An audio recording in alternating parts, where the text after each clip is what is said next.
And welcome back. A local charter school is expanding in Memphis. Education is so key in this community.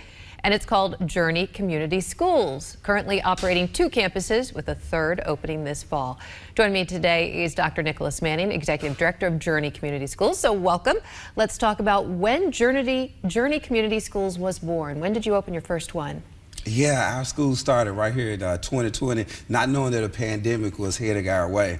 And we assumed the responsibility for the Aspire Memphis schools. And so we weren't, it wasn't our first day or first year, but it was first time being responsible for those schools. Okay, and for those who don't know, what is Aspire?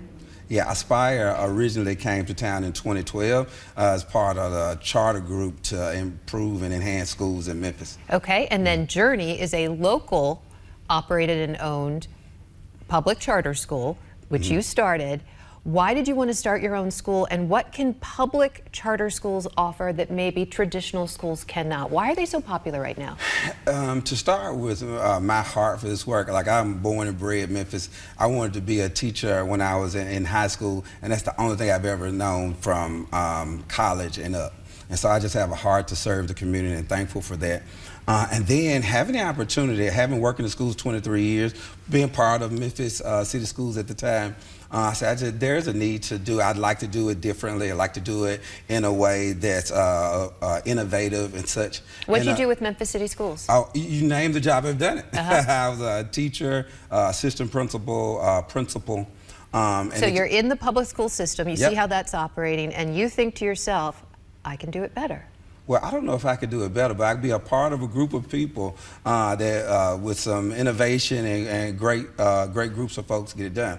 There are advantages of being large, like large municipalities and school districts, but there are also some advantages of being small, being right there close to the work, coming alongside children and families. All right, you currently have Coleman School and East Academy. Where are they located? And then what's the school you're opening this fall? Yeah, so Coleman is right there nestled in the Raleigh community, amazing community in Memphis. They were also right there at Hickory Hill at Journey East Academy. Again, a great place for children to grow and learn. And we're starting our new school in the Sycamore View community at 1170 Mullins Station. So many of you have probably walked walking past right there by the Shelby County buildings. We're right behind those and just anxious to get started. And we got a great partner already in that community with the church, Hope Fellowship Church, led by Timothy Jackson.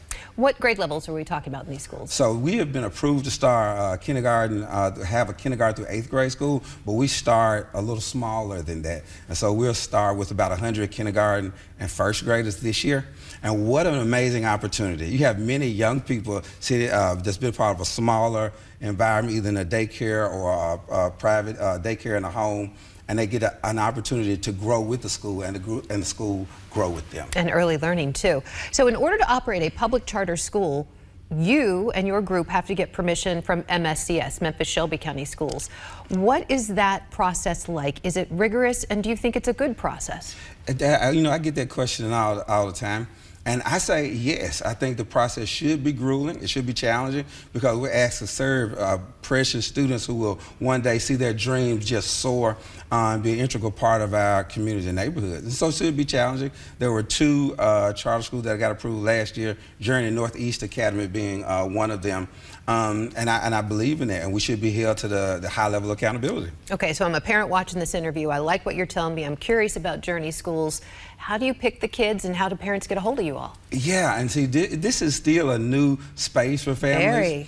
And because you're not assigned to the school, you do have to apply, but there's no limits to that. And no fee. It doesn't cost to go to a public charter school. Doesn't cost a thing. It's a public option.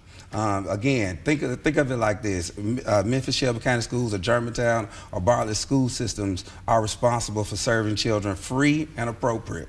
We're charged with the exact same task, and we apply to do that. We go through a rigorous process, and we're held to those same standards. All right, and so the application process for parents, how difficult is that? It's not challenging at all. It would be a process like you are registering for a school. Okay. Yep. Final 15 seconds. The mission of Journey Community Schools is what? Look, we believe that we want children to excel in all areas of life, and there's no one form of genius. There are many, and there are many paths to that, which is why we always talk about paving pathways to success. It's just we encourage anybody who has a rising kindergarten or rising first grader, go to our website, myjourneycs.org, give us a shot, take a tour, learn more about us, and you'll be glad that you did. And do it sooner than later, because the summer's going to fly Hey, time by. is ticking. All Time right. is ticking. And that'll be the first one. Again, this is an opportunity where you're going to grow with the school. So your child will be the first one to sit in that seat, the first one to learn from some really experienced group of educators as well. We love it. Thank you for your service to the community and for joining us today on A Better Thank you. Memphis. Thank you, Thank you. Dr. Manning. All right, let's turn things over now to Ron and the First Alert forecast.